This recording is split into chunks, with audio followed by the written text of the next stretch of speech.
According to an Ojibwe traditions, Earth is a woman, the mother of all people. Indigenous women were cherished as life givers. They were in charge of domestic ambience, while men were responsible for hunting and building shelters.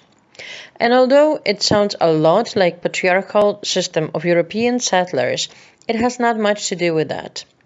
Men and women were equally respected among First Nations. Both genders were independent as well as vital to the community. Native people understood the correlations of the diverse roles they were needed for the community to thrive.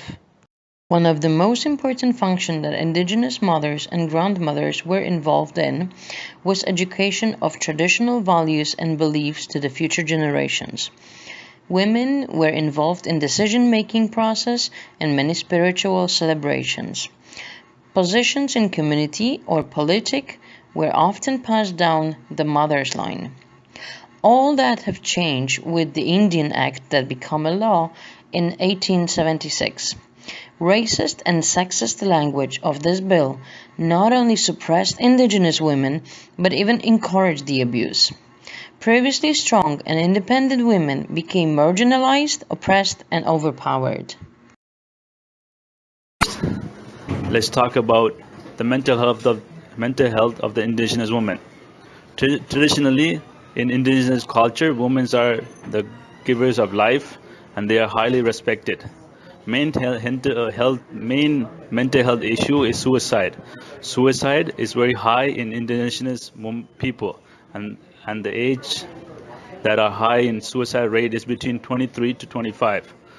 And the suicide rate for female status is 7.5 times the rate for all Canadian women.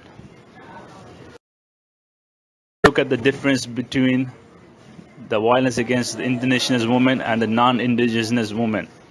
Indigenous women are 3.5 more likely than non-Indigenous women to be victim of violence.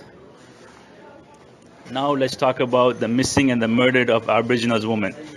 Between 1997 and 2000, the homicide for the Indigenous woman is 7 times higher than the non-Indigenous woman. Between 1991 to 2012, Indigenous women involved in prostitution were 22 women were killed in Canada. 45% were unsolved homicide. And let's now talk about the police discrimination against the Indigenous woman. In some cases, the police themselves who make the Indigenous woman feel unsafe. Indigenous women won't call the police to report crimes for fear of harassment and violence by the police. Now you know the mental health of Indigenous women and the difference between the violence against Indigenous women and the non-Indigenous women, and missing and murdered Indigenous women, and police discrimination against Indigenous women. Let's talk about what needs to be done to resolve problems that Indigenous women are facing today. First and foremost, Canadian government must pass and implement Bill S3. Amendments to this bill will eliminate gender-based inequalities created by Indian Act. It is time for schools and shelters on the reserve to get the same amount of funding as their corresponding provincial institutions. There is a need for building strength into Indigenous communities by launching campaigns to give women voices to tell their stories and also to educate men on their traditional roles. We need to enhance support for First Nation women in the mainstream organizations, including direct services and human resource strategies. Now the burning question is, how can I help? Well, we can educate ourselves on the First Nations culture and problems that they're facing today. We can buy Aboriginal products and art. We can get involved in Indigenous community events and engage our children in First Nations rich culture and history.